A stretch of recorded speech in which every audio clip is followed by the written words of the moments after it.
starting over. Today I'm going to make a clay rattle. Before getting started, I just want to make sure I have all my tools. I have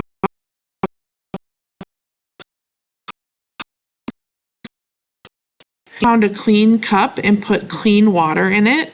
That will help me with smoothing as I get further on down the road. You're going to want paper towel for the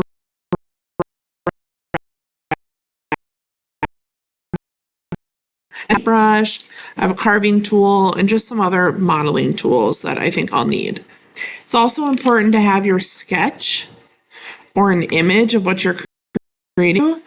My rattle is going to be an anatomical heart, and my sketch will work for now, but I might want to print out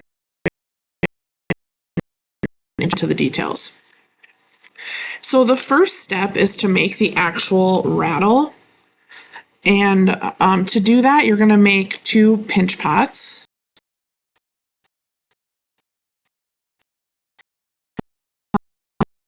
And I'm going to make 2 spheres of clay. And I want them to be similar in size.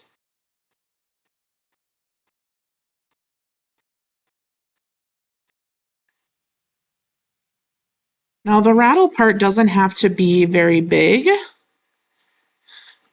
And typically when you're making a rattle, the rattle becomes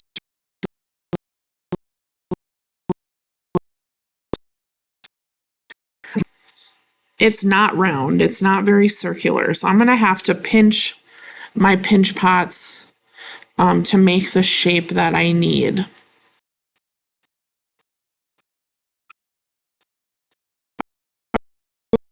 First step to a pinch pot. Next, I'm going to find maybe a spot where there's like a little dimple or a wrinkle, and that's when I'm going to put my thumb.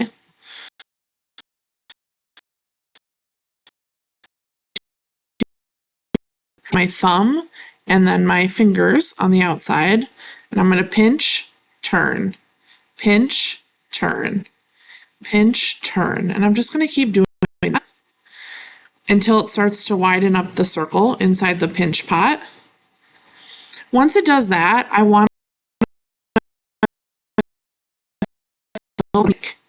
on the bottom part of the pinch pot. I want it to have even thickness all the way around.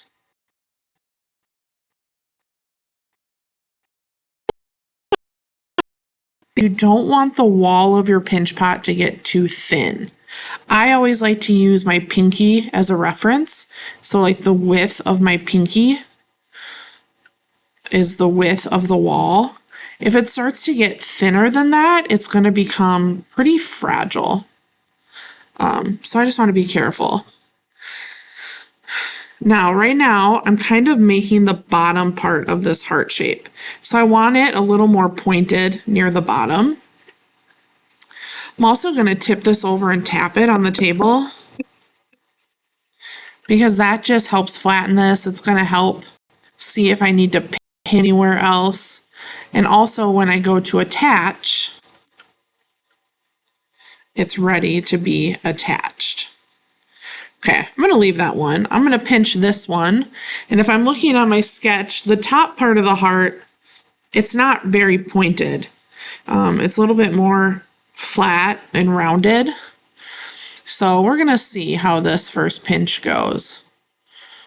Put my thumb in the middle. I'm going to pinch and turn, pinch and turn.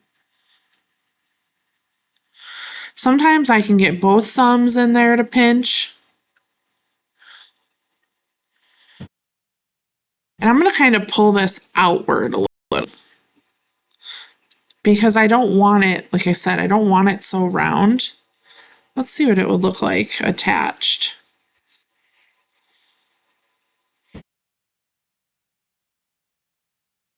I think I could make that work into a heart shape. So let's just make sure that I've pinched the bottom and it has even thickness. The sides are even. Still going to tap it. You can see I've kind of squished it, into a kind of a different shape. That's okay. And eventually I'm going to attach these two. And then I can shape it even more. Before I do that,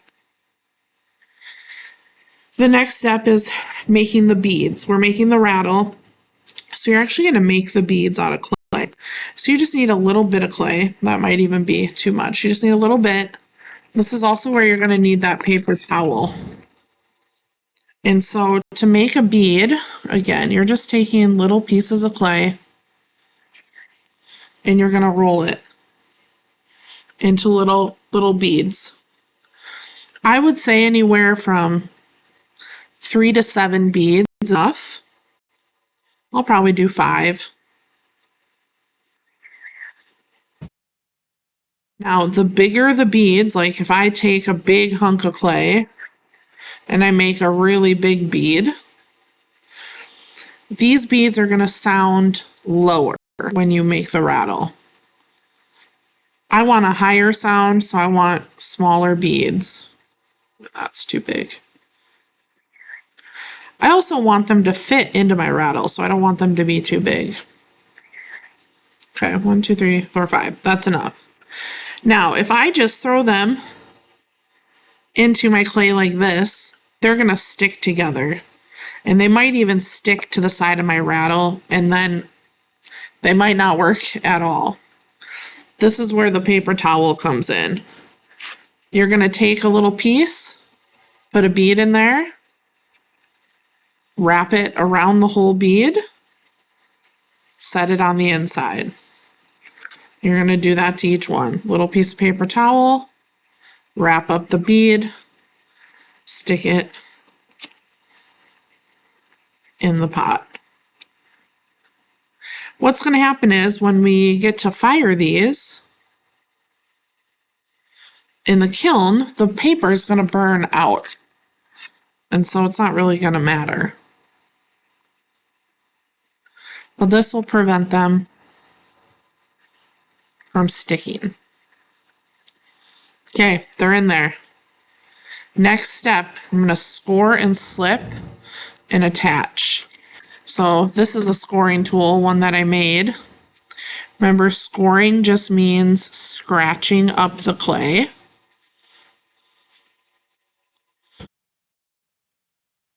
Kind of worked. Switch to a needle tool.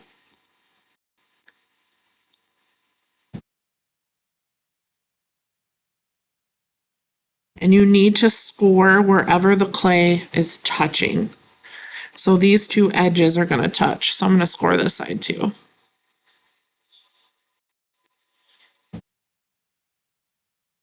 Scoring can be done quickly, and it can be a little sloppy.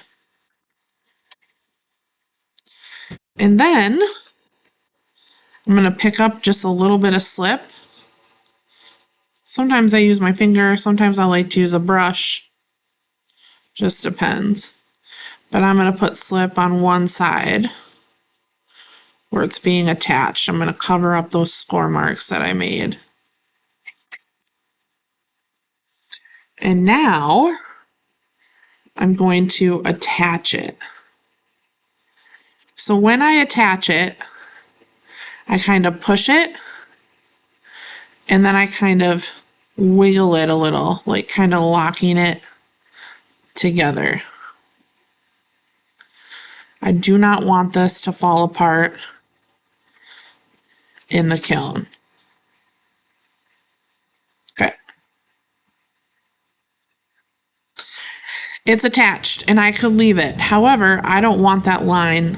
You don't want to see that line. So I can take my fingers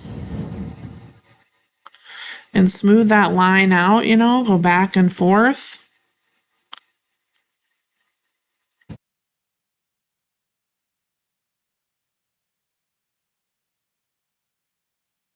And start to hide that.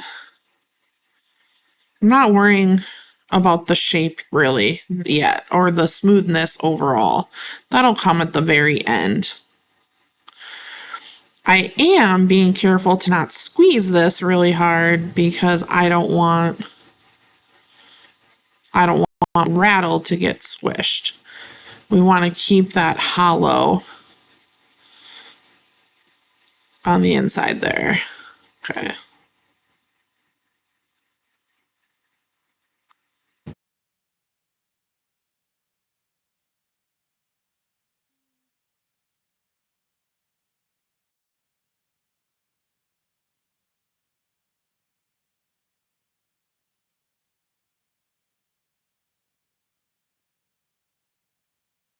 Okay.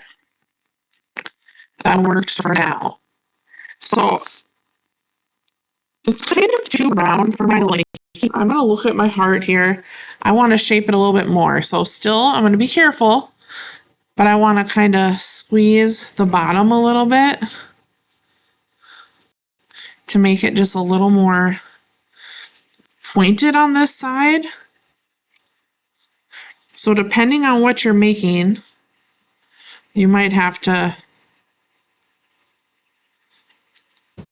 squeeze it, tap it, kind of roll it to get the shape that you want it to have.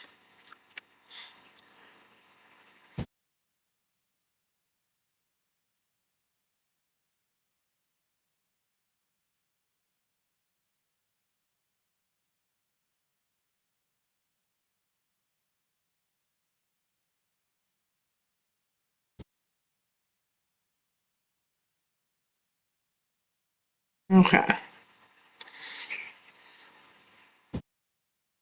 think that's good. And then I'm going to set it up just so this bottom becomes just a little flat so it will stand the way I want it to after it's fired.